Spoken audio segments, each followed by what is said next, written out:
How cool is That's that? nice. Great. Awesome. You know, I think Tony's seeing if we can get into the Auburn Cord Duesenberg Museum, but so until he's there, I think we should start off with some trivia questions. Yeah, I we think could. it's pretty cool about Auburn area and things. Well, let's be careful because you Okay, step down well- to one of those things, it'll be a doozy of a fall.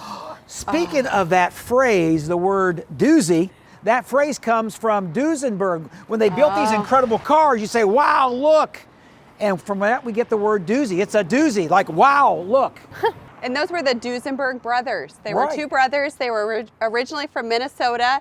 They moved around in New Jersey, but they ended up in Indiana, the Hoosier state, because of the Motor Speedway in Indianapolis. They were Makes sense. drivers, They were engineers. drivers, and I think their cars actually won 3 times. They won the Wow. Indianapolis 500 3 times. How cool is that?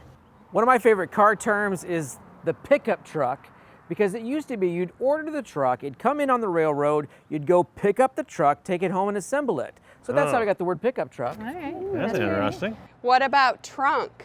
Do you know where Okay. that came from? I mean, No idea. Well, if you look at the car behind us, there's a trunk on the back. So they used An to put their actual- trunk on the back of their car for storage. Easy enough. So I think it's neat where the term glove box came from. Okay. So the cars used to, you have to crank You're okay them. with- okay. Now, so that your hand Okay. didn't get dirty and calloused and all of that, they had one glove, and that one glove went into a box or compartment in the car. So that's where we got the term sense. glove box. I like it. Yeah, Makes sense. pretty cool. Okay, got good news, bad news. 'Kay. Good news is they're gonna let us in. The bad news is it's gonna take an hour. Here's why. They Okay. heard the studs are coming and they said, we're going to take all the keys out of the ignition. We're gonna undo the batteries and they're gonna put a rope around it because they know what you guys will do playing with those cars. It's not Man, fair. you ruin one classic car and then the word just gets around. I We don't got know. insurance, too. No, we don't. No, we don't. no, Not sorry. after what we did. Hey, let's do this. Why don't we tell everybody where we're at? First of all, we're in Auburn, Dekalb County. So what are we gonna talk about today? Get everybody a little excited. Well, I know one thing for sure. We're in the home of the classics. Yes, we are. Yeah. And Auburn, it gets its name from Auburn, England.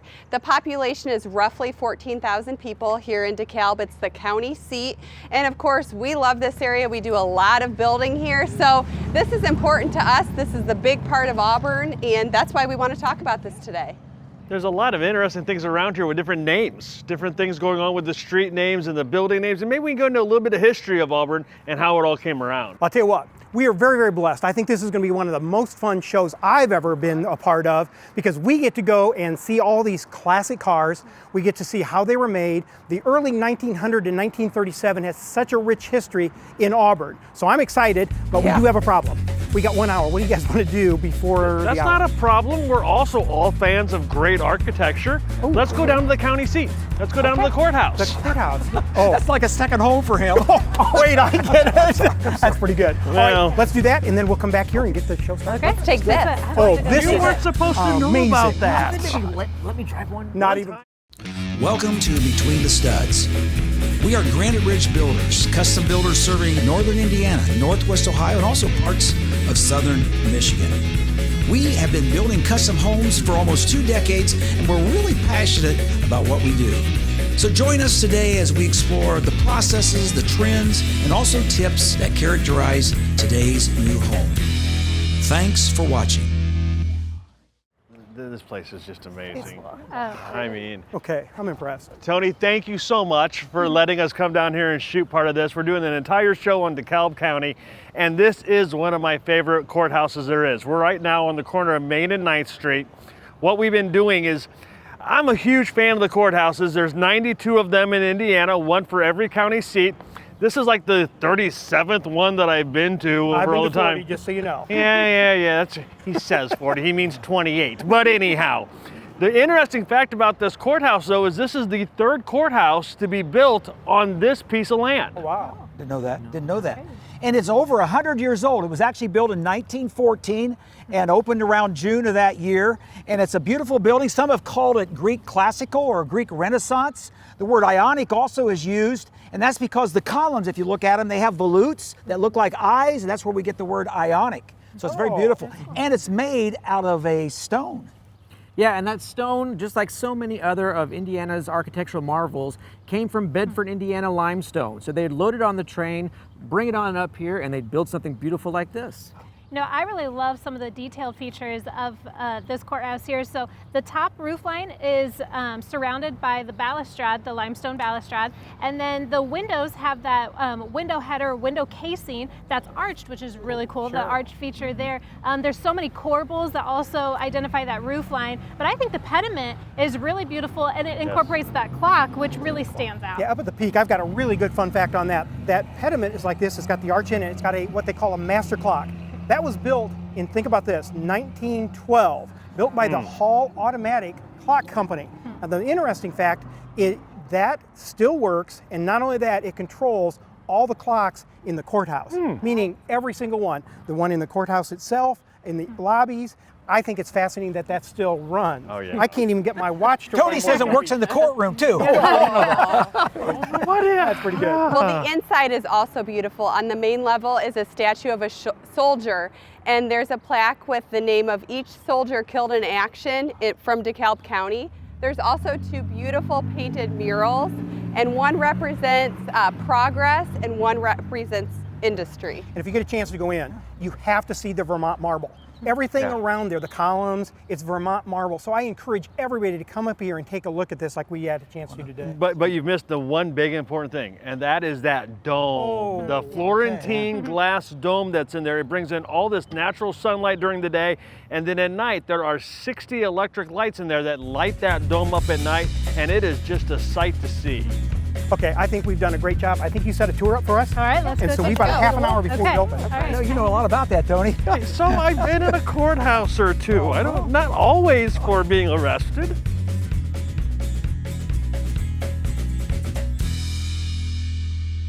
Ooh, Tony, I'm so glad we finally got black and white. I'm tired of all these HD do images. kinda We look like better in this. black and white. Well, the reason we're talking about in black and white is we got to talk about the early years of the automobile company. And when you talk about that, you've got to talk about Charles Eckert. He was the founder and made this all happen. Yeah, Charles Eckert was an amazing man. Lived 74 years, born in 1841, grew up in Pennsylvania, worked a lot of different businesses, worked for his family. He got his first taste of the carriage business actually at a very young age, around the age of 15.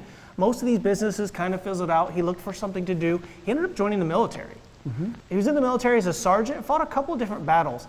After his time with the military, he came to live with one of his uncles in Waterloo. That's how he got into this Auburn area. Okay, and then didn't he start working a carriage business over in Kendallville before he even moved to Auburn? He did a lot of different things there. We're going to really get into the working part of his life a little bit later in the show. Okay, let's pick that up and maybe we'll do color this time. Wonderful. I like Good that. stuff. You grew up with this stuff.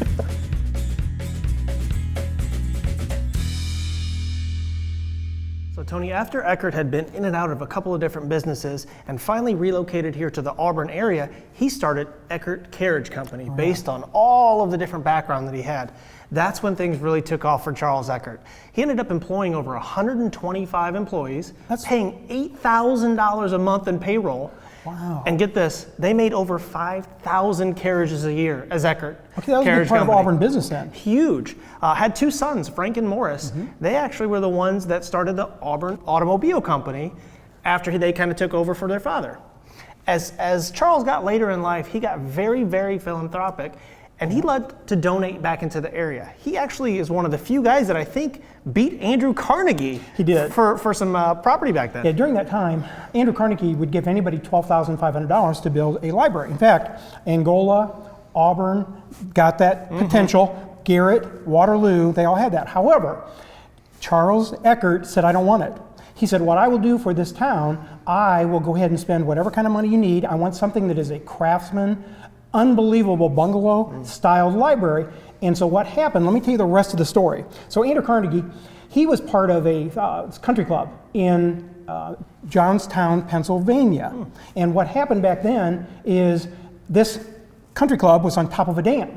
They did not repair it and take care of it, but they didn't care. And his friend, Harry Frick, who worked with Andrew Carnegie, said, you know what, we really don't care. Well, one day, 1889, there was a huge storm, a lot of water came through, the dam broke, flooded the town of Johnstown. 2,289 people died. Well, Andrew Carnegie felt so bad, he decided to build a brand new library and basically the whole town for him.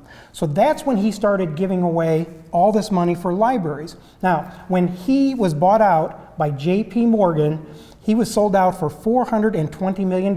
In today's money, that is $480 billion. He was richer than Jeff Bezos 4 times over. No, he really was. So then he started building 2,900 libraries, 1,600 in the United States of America. But that's how we got the Eckert Library here in town. So not only did Charles Eckert build this beautiful library that's still in Auburn today, he was involved in building parks, fountains. He even put in $60,000 to build the YMCA here in Auburn. Yeah, so you can see why he was so important to the Auburn community and this town.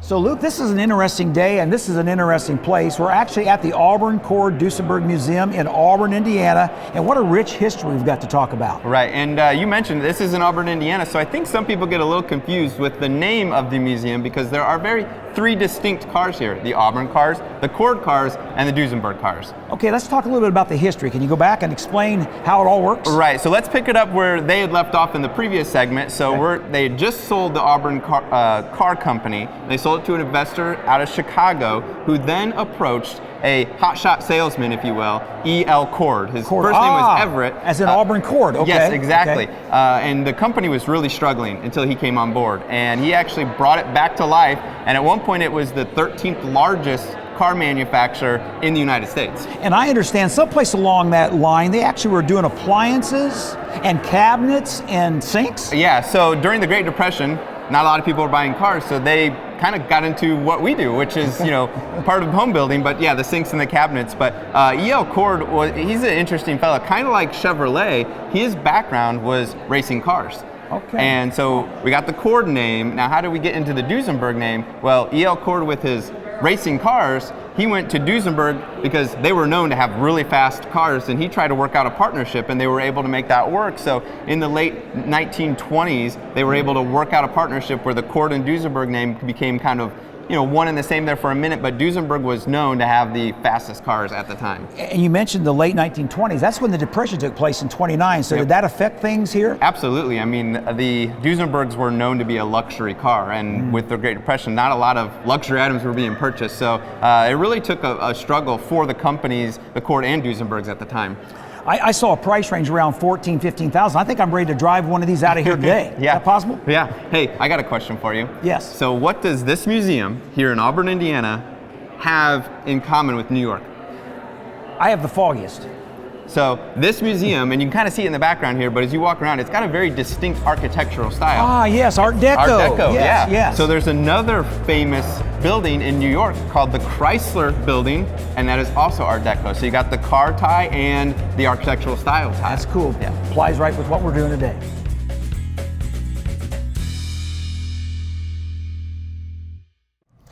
Luke, walking through this museum, the first thing I see with that car behind us, I just immediately think of Dick Tracy.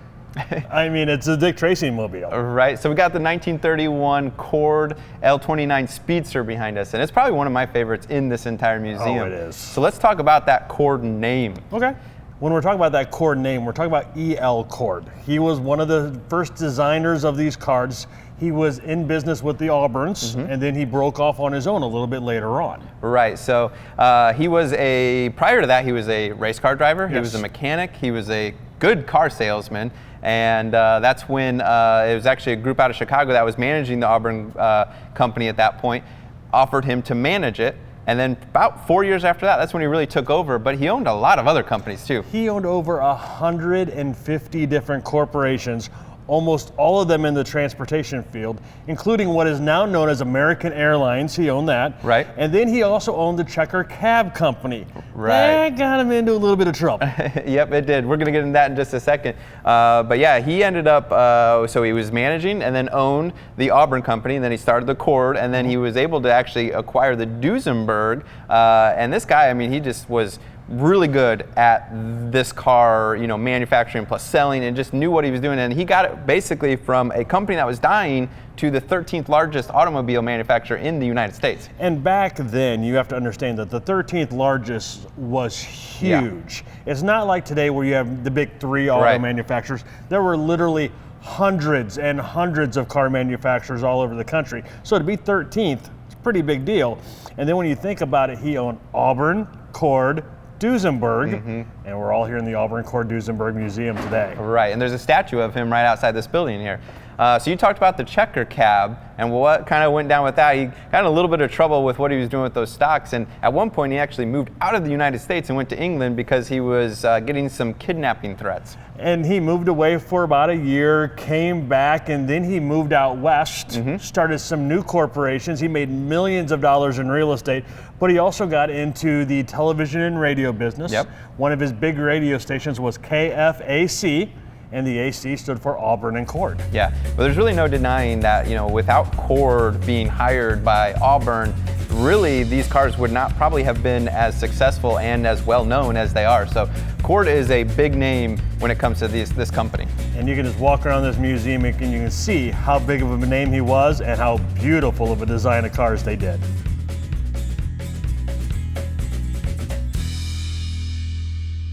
So Caleb, we've walked through this whole museum, and this car really stood out to us. So we did a little research, and it makes sense why, right? Absolutely, because it's of our favorite architect, Frank Lloyd Wright. So he owned this car, and this car, he was definitely especially known because of its color. So they called it the Cherokee Red. And as we know, Frank Lloyd Wright, he loved his colors, and he loved those sort of earthy tones, so the reds and oranges, and especially because he drove this to his house in Taliesin, and definitely reminds me of that with all of the earth tones, with that specific setting of his home.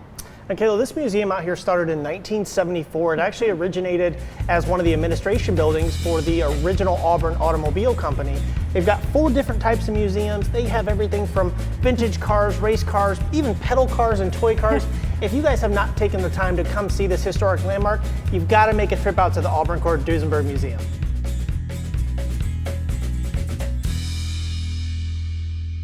Tony, I am so impressed in here. I had no idea the idea that these cars could be so sexy. Like when I drove in, I thought, wow, some old cars, it's gonna be kind of cool, but these things are regal. They are gorgeous. And not only do they have V8 engines, there's V16 engines, which they used to say, hey, what are you gonna even do with that? Which I still would ask today, what in the world would you need V16 engine for? First of all, if you had to ask the question what you'd use a V16 engine for, you do not deserve to be driving one of those that has that. But look, all right, I'll say the look at this car. This is a 1930 Cadillac. This thing has all the appointments that a lot of the luxury cars have today, but it was built almost 100 years ago. Yeah. Now, do you know how Cadillac even got its name? I don't know that story. There was a gentleman by the name of Antoine de la Mothe Cadillac.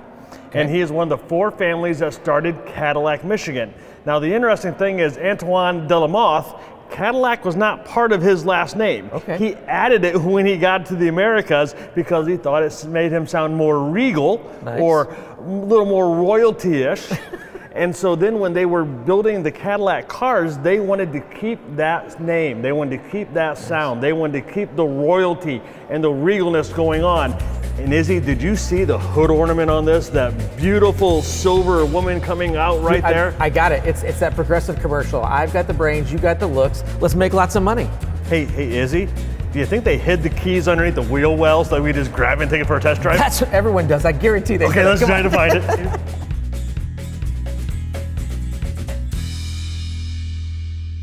Now, Kayla, as we were walking around the museum, I find this one behind us pretty fascinating because all you hear about today is electric cars. This is an electric car that was built in 1899. That doesn't make sense. I thought that they were almost brand new, and to have it in 1899, that's absolutely crazy. Right. Now we're talking about Auburn, right, which is in the county of Dekalb, which is just north of Allen County. Now let's talk about how Dekalb got its name. Okay, so from what I understand, it's a gentleman whose last name was Dekalb, and he has several cities named after him across the United States. Yeah, his actually Johann Dekalb, and he was a baron, so hence the high school, Dekalb Barons, that's how it's got a mascot's name, yep. So he was originally from Germany, ended up living in France, got married to a very wealthy family, inherited a lot of money, bought a chateau, and then decided to come over to the United States. And before that, he was a general over in the French army, fought a lot of battles over there. Came over to the United States, did some reconnaissance work, fell in love with the people here,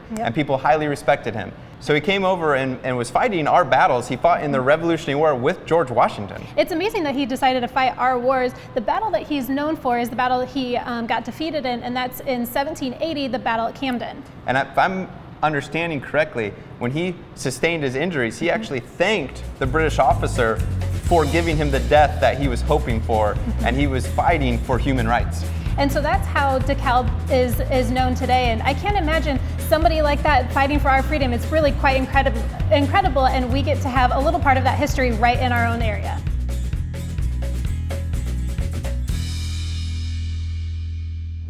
Well, over the years, Granite Ridge Builders has had the opportunity to build several hundred homes in Dekalb County.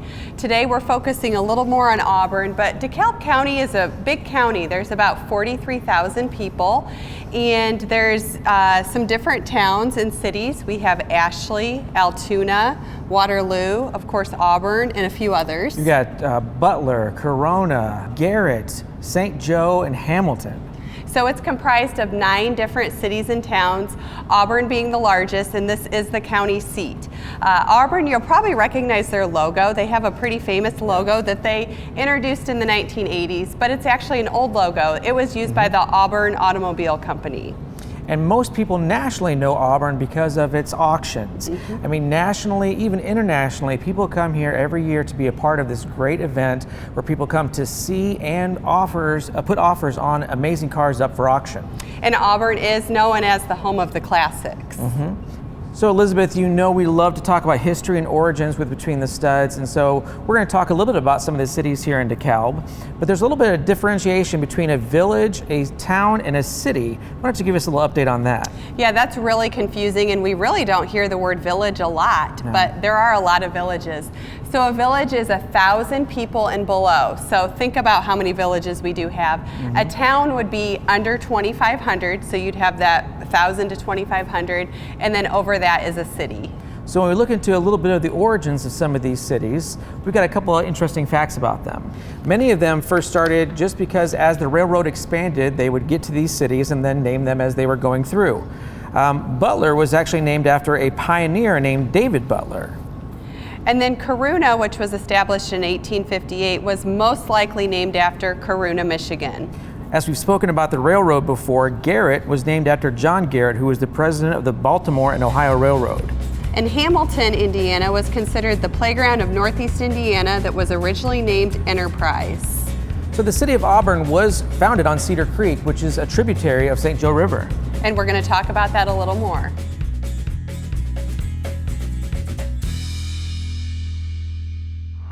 Luke, this is probably one of the best ideas I think you've ever had for a stud shoot segment. I know there's nothing better than standing on the Cedar Creek fishing for the day.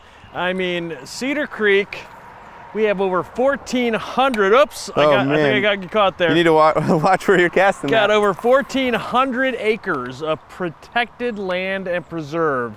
For people like us to just come down here, do a little fishing, do a little hiking, but you know a little bit more about the creek itself. Where does it originate? Where does it go? Yeah, so the Cedar Creek is one of the largest tributaries of the St. Joe River. It starts up northwest of Corona in Dekalb County, and it starts at Indian Lake, and then it kind of wraps around Waterloo and then heads straight down to Auburn. Then once it gets into Auburn, it kind of wraps around Dekalb County and then into northern Allen County, and then eventually runs itself into the Leo-Cedarville area, where that's where it ties into the St. Joe River, which, as we know, we eventually get our drinking water from. And it kind of rivers similar to plumbing. Water always goes with the easiest path of resistance, and this is just the way it flows. And this is why we have one of the more beautiful areas here in Dekalb County, where they have literally thousands of people who take these little access points all along the Cedar Creek to come down. They launch their canoes. Yep. They do fishing. There's a lot of hiking through here. This is just one of the beautiful parts about living in Indiana. Yep, you can tube down it, you can swim in it, and once it gets south of Auburn, it's known as the Cedar Creek corridor, and that's about a 20-mile stretch. The whole creek is about 31 miles, but that 20-mile stretch is called the corridor. And as you mentioned, Acres Land and Trust has done a phenomenal job preserving a lot of the natural beauty that's here, and they have these access points. Just up the road from us right now is Bicentennial Woods. You can hike right along it. Same thing with Vandola Nature Preserve. You can hike right along this and have these access points. It's gorgeous. And you can also not do what I just did. And Luke, can you untangle me there? Again? I think I'm right there on you. There we go. So when you're starting to discover some of the beauty of DeKalb County, make sure you check out the Cedar Creek, because this has got all kinds of opportunities for a great day. It's just a short drive up Allen County. It is. Yeah.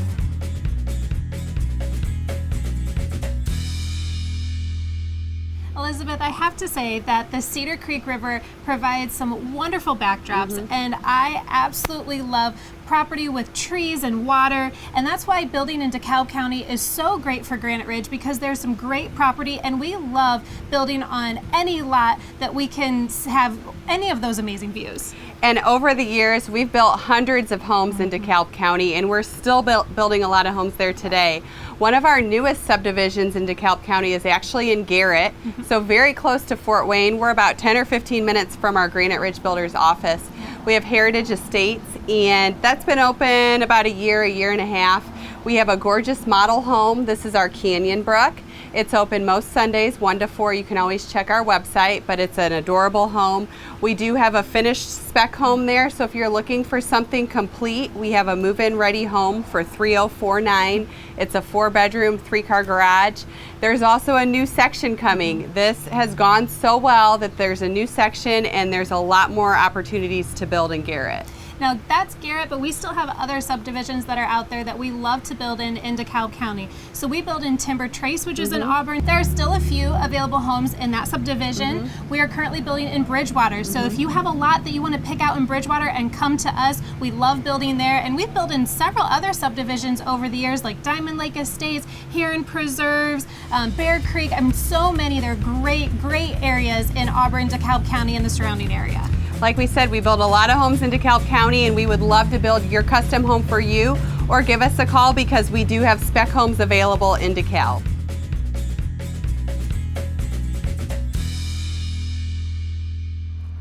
Hey, I think I can reach the horn from here. Izzy, no. We can't. What?